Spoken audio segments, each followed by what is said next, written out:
नमस्कार, लोकसंदेश न्यूजमध्ये आपले स्वागत। मी मयुरी कुंभार। पाहूयात आजच्या काही ठळक घडामोडी। वाईद तालुक्याच्या पश्चिम भागात आयोजित युवक मेळाव्यात युवकांनी एकत्र येत विकासासाठी ठोस निर्धार व्यक्त केला। कामगार, शेतकरी आणि युवक संघटित झाले तरच भागाचा सर्वांगीण विकास शक्य असल्याचं मत यावेळी मांडण्यात आले।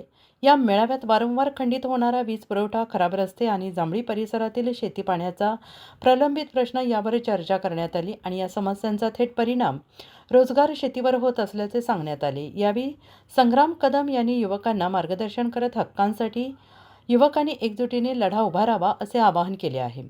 या युवक मेळाव्यात संतोष शिंदे, प्रवीण महागडे, अशोक मांढरे, किशोर सुळके, सागर सणस, राम दानवले, संदीप जाधव, शंकर जाधव, किरण ओंबळे, दीपक अमराळे, दत्ता वाशिवले, तेजस चौधरी, ताराचंद वाशिवले आदी कार्यकर्ते आणि युवक मोठ्या संख्येने उपस्थित होते। या मेळाव्यामुळे पश्चिम भागातील युवकांमध्ये नवचैतन्य निर्माण झालेले असून युवकांची एकजूट आगामी काळात निर्णायक ठरणार असल्याचे चित्र आहे।